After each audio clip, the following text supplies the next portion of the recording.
Buenos días, bienvenidos a nuestro siguiente vídeo de nuestro curso de VHDL. Bien, ya hemos terminado con la introducción, por tanto ya va a empezar la parte divertida del curso. A partir de ahora vamos a empezar a diseñar, a hacer diseños digitales y lo primero que tendremos que aprender a especificar es nuestra interfaz. Es decir, vamos a aprender a describir cómo se va a conectar nuestro circuito al resto de circuito, es decir, al mundo exterior. Y eso se realiza con la sección Entity. Antes de entrar en detalle de cómo se describe cada una de las partes de esta sección, vamos a ver en esta transparencia las diferentes partes que la componen, las diferentes partes que componen la sección entidad en un fichero VHDL. Bueno, lo primero es que la entidad comienza con la palabra reservada entity y un nombre de la entidad. Este nombre de la entidad, que en este caso es contador, es el nombre que le daremos a nuestro circuito.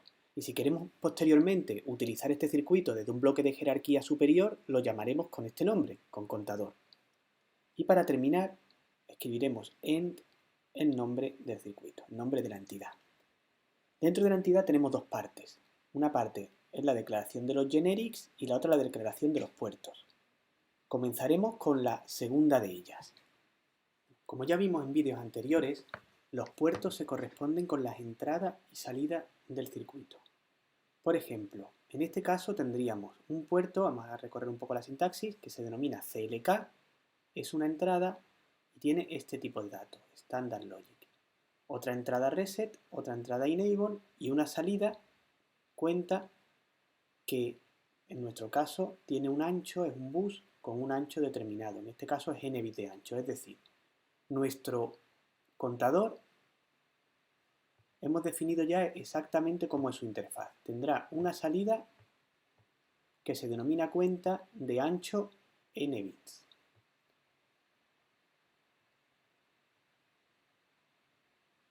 Tendrá una serie de entradas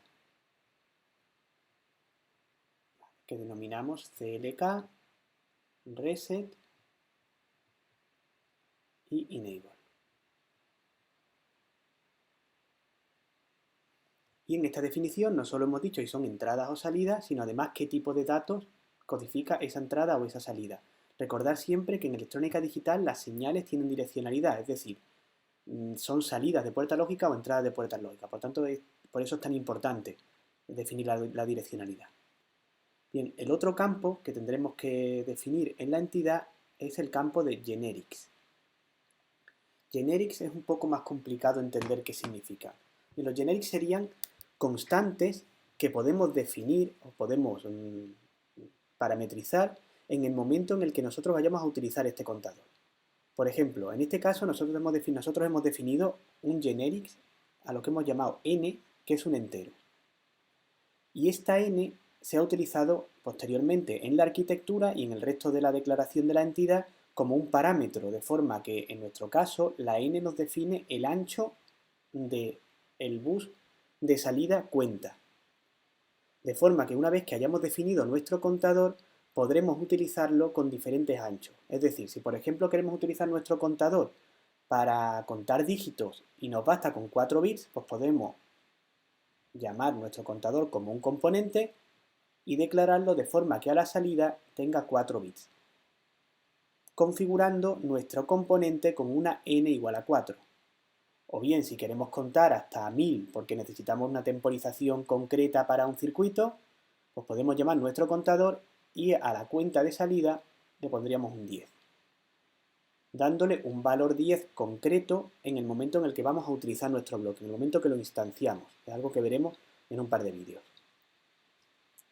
Bueno, vamos a continuación a profundizar en cada una de estas sintaxis y qué significa exactamente es el stdlogic, stdlogic vector, qué consecuencias tiene definir un puerto como entrada y como salida y veremos algunos ejemplos. Bueno, vamos a dedicar el resto del vídeo a definir exactamente cómo se declaran los puertos de la entidad. Vamos a centrarnos primero bien detalladamente en su sintaxis. Lo primero que hay que hacer cuando uno declara un puerto es darle un nombre. Ese nombre puede ser cualquiera, menos los nombres reservados de VHDL. Como es lógico, un puerto no puede llamarse in, por ejemplo, porque in es una palabra reservada en VHDL. A continuación vendría la direccionalidad, que veremos dentro de un momento, que tiene unas implicaciones importantes en la forma en la que trataremos ese puerto, en que podremos asignarle o leer datos del mismo. Y por último, el tipo de datos. A continuación vamos a ver qué tipo de datos utilizamos normalmente y qué implicaciones tienen la direccionalidad que le damos a los puertos. Empezaremos hablando del tipo de datos. Bien, por convenio, cuando digo por convenio es que realmente VHDL admitiría por sintaxis otros tipos de datos y además los programas de síntesis también pueden admitir perfectamente otros tipos de datos. Sin embargo, por convenio siempre se utiliza como puertos de entrada y salida de los circuitos en VHDL estos dos tipos de datos, o Standard Logic o Standard Logic Vector. Standard Logic se refiere a un solo bit, es decir, es cuando queremos conectar dos circuitos con un bit, con un cable, y la entrada es un bit. Y Standard Logic Vector se está refiriendo a un bus, es decir, a una serie de bits con un determinado ancho. Bien, este convenio existe por compatibilidad, es decir, si yo por ejemplo diseño un circuito y mis puertos son todos del tipo Standard Logic, Standard Logic Vector, y un compañero mío de la empresa diseña otro circuito y su interfaz también cumple este convenio en que todos los puertos son Standard Logic y Standard Logic Vector, podremos en un nivel de jerarquía superior interconectar nuestros dos bloques sin ningún problema de compatibilidad. De hecho, además, incluso terceros diseñadores, por ejemplo, en nuestro caso, podríamos utilizar un IP generado por Xilinx con el Core Generator y Xilinx utiliza este convenio.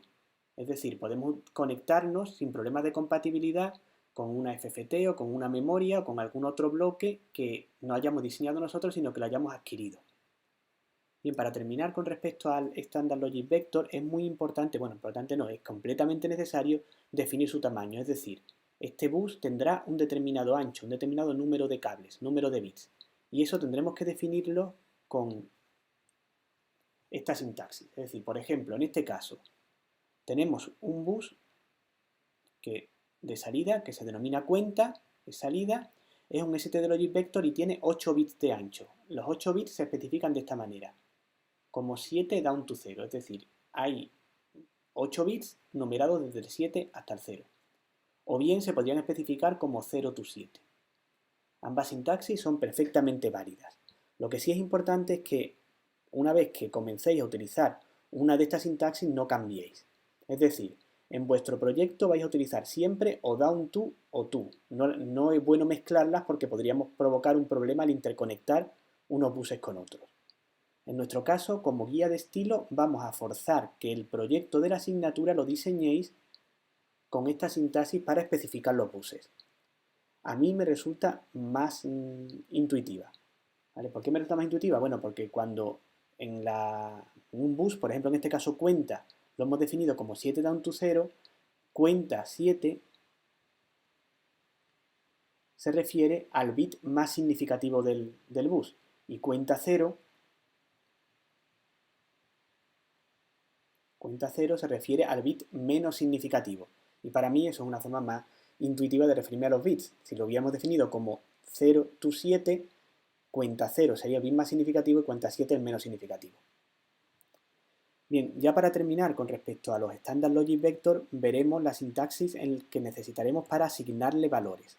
Si queremos asignarle algún valor a cuenta, siendo cuenta, como hemos visto hace un momentito, un bus stdlogic vector de 8 bits, la forma de asignarle valores es mediante comillas dobles,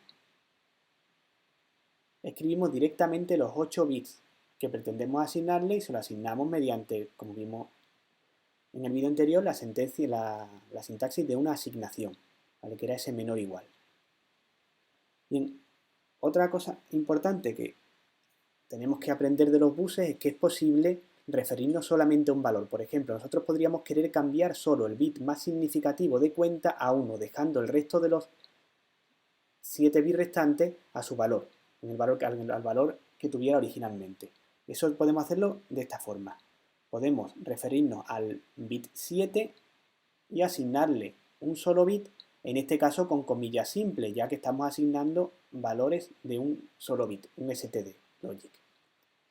Y por último, es posible acceder a secciones de un bus. decir, solamente, en este caso, por ejemplo, a 3 bits. Podríamos querer asignar solo a los 3 bits más significativos de cuenta el código 101. Y eso se puede hacer así. Podemos referirnos a esos 3 bits, al 7, al 6 y al 5, como 7 down to 5. De forma que cuenta 7 down to 5 le podemos asignar un 101. De esta forma podemos asignar los valores que queramos a los buses. Bien, para terminar con la definición de los puertos, vamos a profundizar un poco en qué implicaciones tiene la definición de la direccionalidad. Es decir, un puerto en su direccionalidad puede ser definido como in, sería una entrada, out, sería una salida, o in-out. Veremos también que hay una cuarta opción que sería buffer, que no vamos a utilizar. De forma que un puerto podría ser entrada-salida o entrada-salida. Y cómo declaremos un puerto tiene implicaciones importantes en su tratamiento, en cómo podremos utilizarlo. Por ejemplo, un puerto declarado como in, como es lógico, será una entrada. Por tanto, en nuestra entidad, ese puerto representa un cable que proviene de la salida de un circuito anterior y nos proporciona información.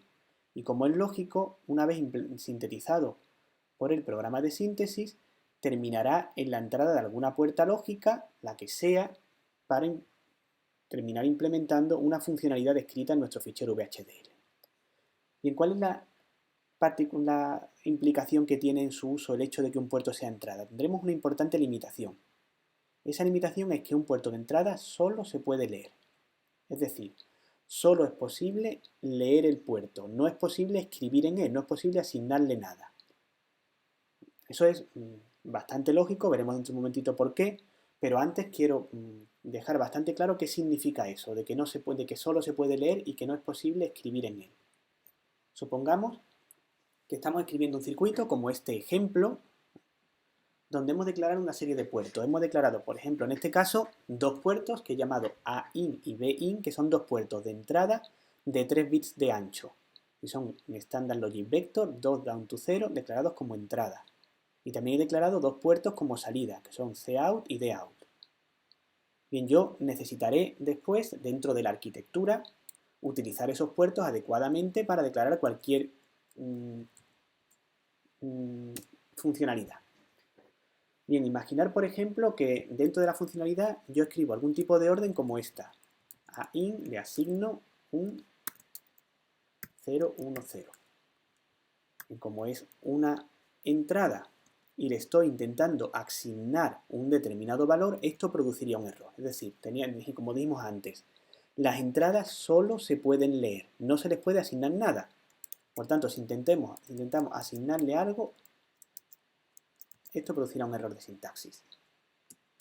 También, por ejemplo, si a un puerto bin, que también es una entrada, intentamos asignarle otro, por ejemplo, a in, o una combinación de ellos, o una operación booleana de diferentes entradas, esto también daría error. Porque no se puede asignar nada a un puerto de entrada. La única forma de trabajar con los puertos de entrada es leyéndolo. Por ejemplo, siempre podríamos hacer algo como esto. A la salida, por ejemplo, a cout, podríamos asignarle a in o bin. ¿Vale? De forma que A-in lo estamos leyendo y es una entrada, B-in lo estamos leyendo una entrada, por tanto esta sentencia es completamente legal en VHDL. O por ejemplo también podríamos hacer algo como esto. Si un puerto de entrada es igual a, por ejemplo, 101, then, pues ahora aquí ya hacemos lo que sea.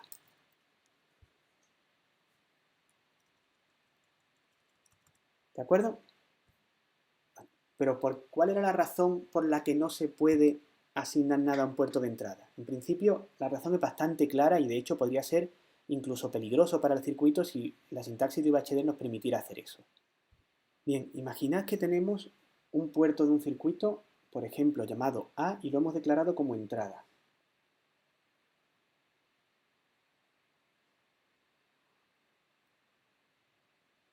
Ese puerto, denominado A, el programa de síntesis, como es lógico, terminará conectándolo a la entrada de una puerta lógica, porque es lo necesario según la funcionalidad que nosotros hemos descrito. Pero ahora vamos a imaginar también que VHDL nos permitiera hacer algo como esto, que a A le asignamos B or C, es decir, nos permitiera asignarle un valor a A, es decir, poner A la izquierda de una sentencia de asignación. ¿Esto qué provocaría? Pues que dentro del circuito tendríamos una puerta OR y un par de señales, un par de cables que serían B y C, cuya salida estaría conectada a esa A. Bien, como es lógico, si A es una entrada de nuestro circuito, va a ocurrir que sea la salida de otro circuito cuando vayamos a utilizarlo dentro de un sistema. Es decir, ese A estará conectado a la salida de otro circuito. Y esa salida de otro circuito, si ese puerto para ese otro circuito es de salida, como lo sería, lo normal, bueno, normal no, seguro, estará implementado de forma que ese puerto se conectará directamente a la salida de una puerta lógica. Por tanto, si nos permitiera VHDL realizar órdenes como esta en los puertos de entrada, tendríamos el caso peligroso en el que haya dos puertas lógicas con salidas conectadas. De forma que si esta puerta lógica decide poner aquí un 1 y la otra puerta lógica decide poner un 0, tendríamos aquí un conflicto. Y ese conflicto podría terminar haciendo que incluso se quemara la FPGA. ¿Vale? Por tanto, está claro que sería una práctica muy peligrosa asignarle valores a las entradas. Y ese es el motivo por el que VHDL ya desde la propia sintaxis no nos deja hacerlo. Bien, pasamos a continuación a detallar las implicaciones que tiene declarar un puerto como salida. Una salida, como es lógico, sería una salida de nuestro circuito, es decir, una vez que se implemente nuestro diseño, dentro de nuestro circuito estará conectada esa salida en algún punto a la salida de una puerta lógica, porque será lo necesario para nuestra funcionalidad. Existe también limitaciones en el uso de las salidas. Una salida tiene la limitación de uso de que solo se puede escribir y no se puede leer. Por ejemplo, volviendo al ejemplo anterior, si suponemos que tenemos el circuito de antes en el que los puertos de salida los he llamado Cout y Dout. Bien, pues esas salidas solo se pueden escribir, es decir, yo puedo sin ningún problema a Cout conectarle un determinado valor. O bien puedo conectarle a Dout un determinado puerto de entrada. O una combinación de los puertos de entrada, una operación matemática con una serie de puertos de entrada o con señales. Lo que no podría en ningún caso es hacer algo así. Por ejemplo, a Dout le asigno Cout, algo así. ¿Por qué? Porque esta sentencia implicaría leer un puerto de salida y esto está prohibido en VHDL. Entonces esto daría error por lectura de un puerto de salida. Tampoco podríamos hacer nada de este tipo. Si Dout es igual a 111, then lo que sea. ¿Y por qué? Porque en este caso, para saber si el puerto tiene un valor 111, tendríamos que leerlo. Y como hemos dicho, está prohibido leer puertos de salida. No podemos nunca tener un puerto de salida a la derecha de una asignación o dentro de una condición, porque eso implica leerlo. Bien, igual que era clarísimo la razón por la que VHDL no permite escribir puertos de entrada, no es tan clara la razón por la que VHDL no permite leer puertos de salida. De hecho, es algo bastante común. Es bastante común que en un circuito nosotros tengamos un puerto de salida y ese valor del puerto de salida pretendemos realimentarlo hacia el interior del circuito para hacer algo. Por ejemplo, esto podría ser un contador y queremos coger el valor de la cuenta y sumarle 1. Queremos tomar el valor de la cuenta y sumarle 1. Por tanto, tenemos que leer cuánto vale. Y esto es bastante común. ¿Vale? Por tanto, existe esa limitación. Tendremos que ver cómo podemos solventar esa limitación porque será algo que necesitaremos hacer.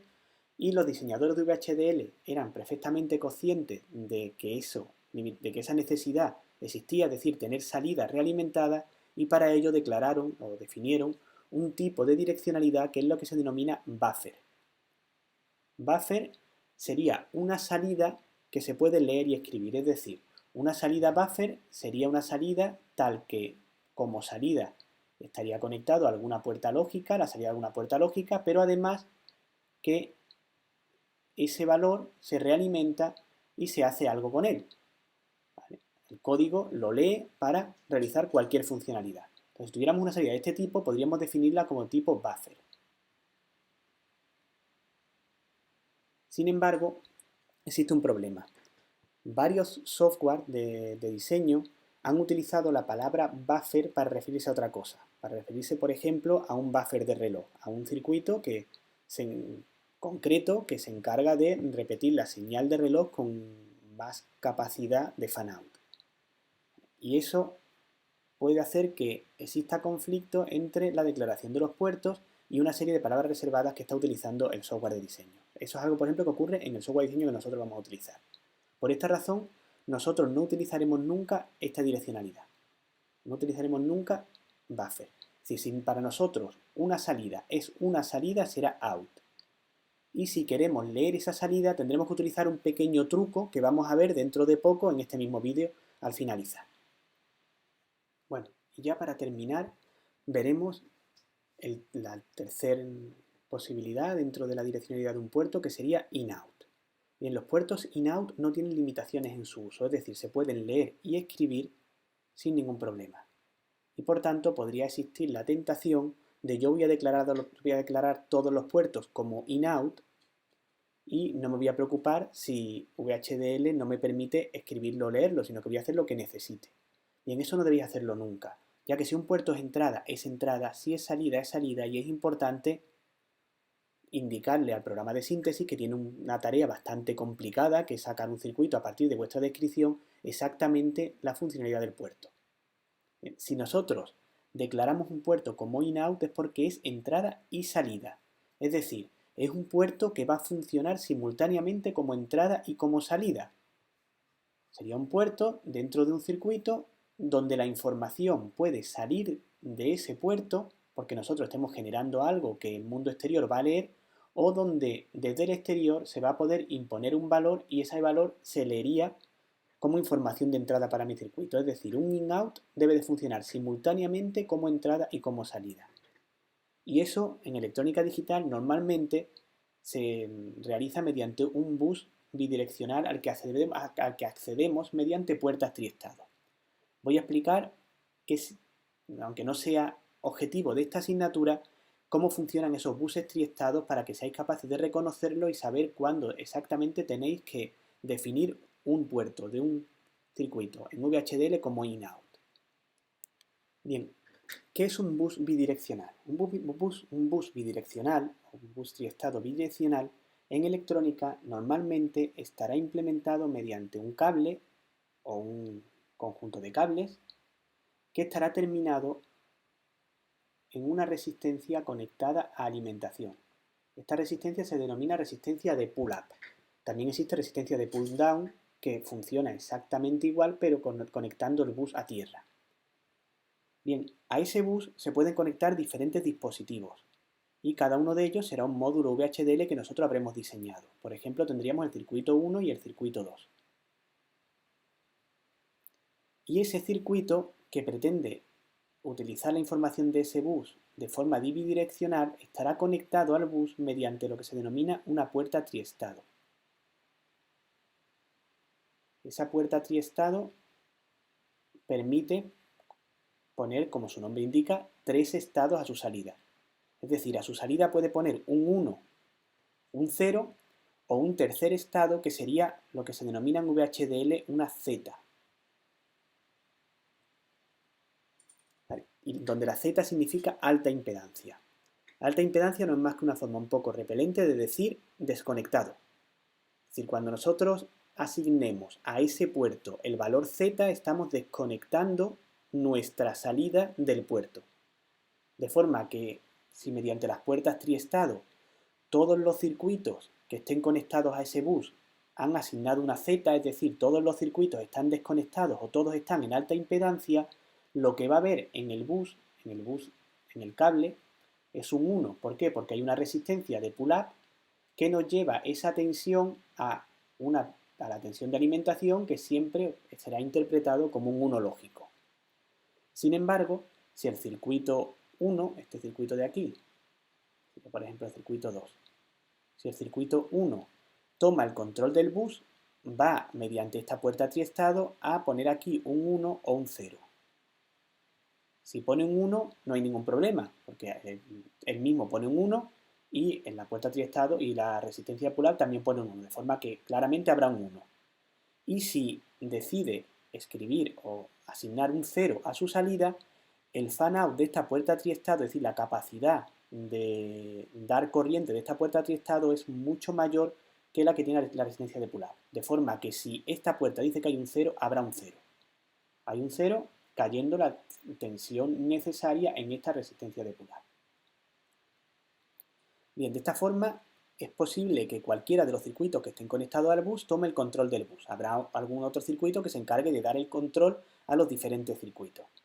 Si el circuito 1 asigna al bus un 1 o un 0, el circuito 2, que tiene su salida a Z para que no haya conflicto, podrá esa salida leerla y utilizarla dentro de su funcionalidad, dentro de su código VHDL.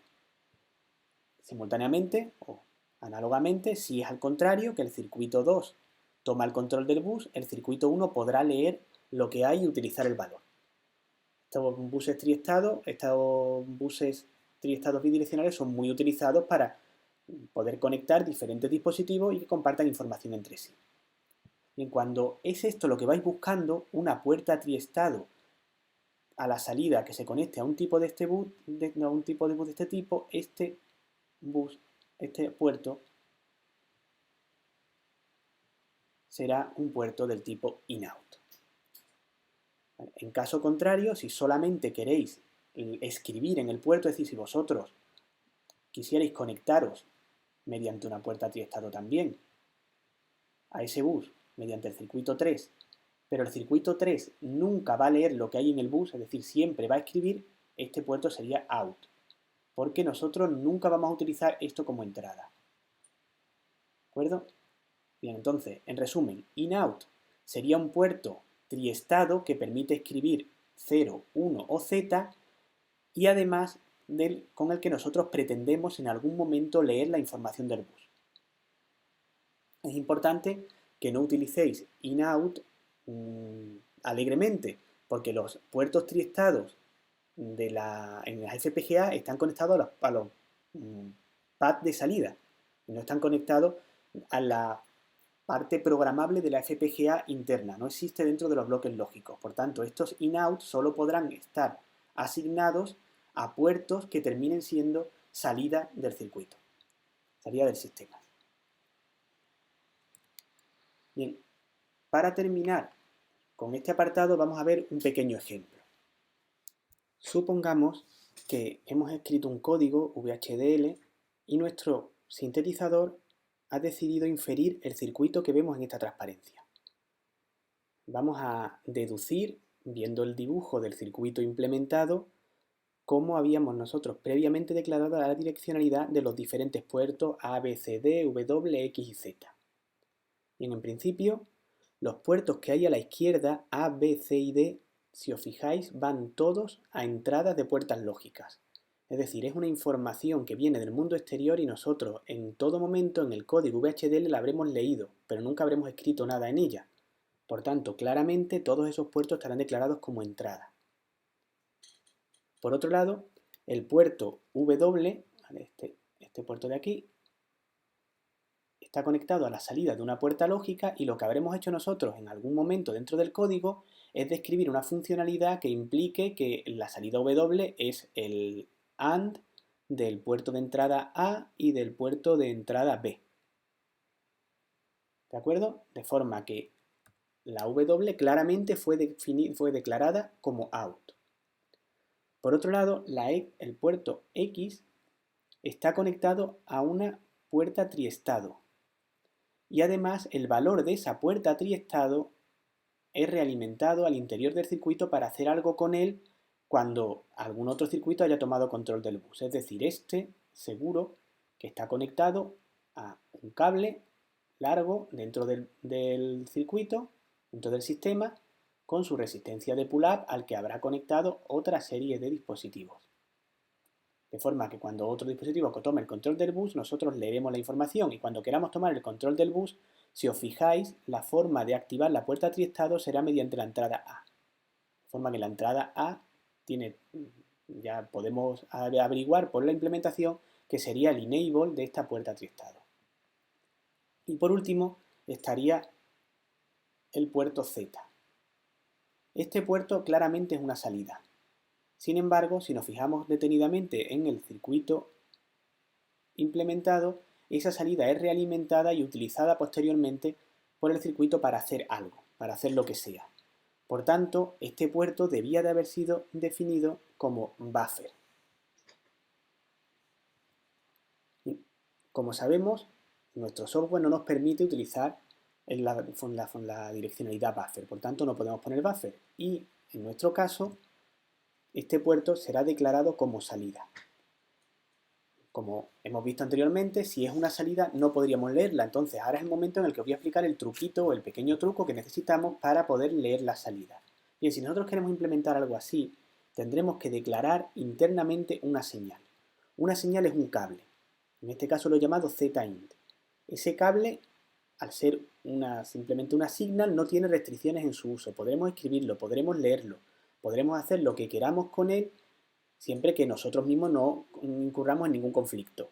Pero en principio podemos leerlo y podemos escribirlo. Entonces lo que haremos es, trabajaremos con esta señal interna como si fuera el puerto de salida.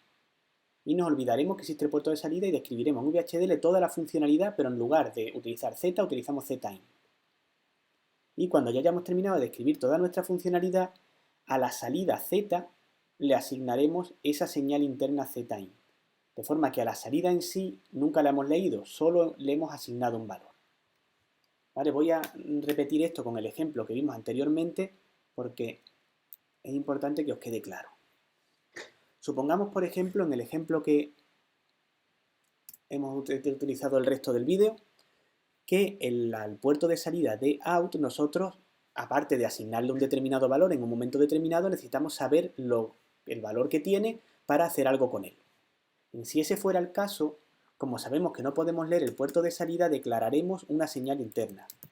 En UHDL se declara de esta manera. Signal, vamos a llamarlo de out, por ejemplo, aux, auxiliar, y tiene que tener exactamente el mismo tipo de dato que el puerto de salida al que vamos a sustituir. En este caso sería std logic vector 2 down to 0. Y ahora vamos a trabajar dentro de nuestro código como si solamente existiera dout-aux, es decir, como si dout no existiera. Si nosotros queremos asignarle algo a ese puerto, pues se lo asignaremos a dout-aux. Y le asignaremos pues lo que sea. Y si en algún momento del código, más adelante, en otro proceso distinto, necesitamos, por ejemplo, hacer algo así, si dout aux es igual a 101, then esto no nos dará error.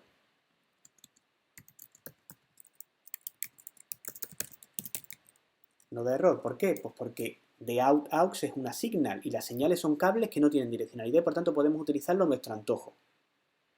Bien, y así nosotros podremos definir toda nuestra funcionalidad y cuando ya hayamos terminado, fuera de todos los procesos, como una orden concurrente, que veremos dentro de poco qué significa esto de una orden concurrente, pero no es más que una orden que se ejecuta en paralelo con todas las demás órdenes en VHDL, pondremos algo así.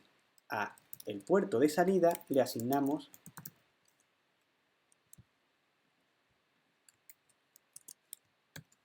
la señal que hemos estado utilizando para toda la funcionalidad. De forma que el puerto en sí solamente lo hemos utilizado una vez y solo hemos utilizado una vez asignándole valores, por tanto no hemos incurrido en ningún error de sintaxis. Bueno, con esto hemos terminado el apartado y como conclusión hemos aprendido que la entity describe la interfaz de un circuito. Y esa interfaz la vamos a declarar siempre con el mismo tipo de dato, con un tipo de dato que sea Standard Logic o Standard Logic Vector. Y esto lo hacemos por convenio, por compatibilidad con los diseños de otros diseñadores. Bien, y con este ejemplo hemos terminado la sección segunda de este tema, la sección de la entidad. Como resumen diremos que la entidad define la interfaz del circuito, es decir, cómo se ve nuestro circuito desde el exterior y cómo nos vamos a conectar al resto del sistema, y que por convenio los puertos de mi circuito siempre los definiré como Standard Logic o Standard Logic Vector. Esto va a mejorar la compatibilidad de mi diseño con los módulos diseñados por otros compañeros de la empresa o con IPs que adquiere mi compañía. Y por último, la direccionalidad de un puerto puede tomar tres valores: in, entrada, out, salida o in-out, siendo in-out entrada y salida simultáneamente.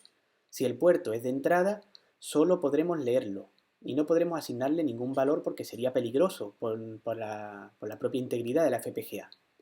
Si el puerto es de salida, solo podremos escribirlo y no podremos leerlo. Si necesitamos leerlo, como muchas veces ocurrirá, tendremos que declarar una señal que nos sirva de intermediaria.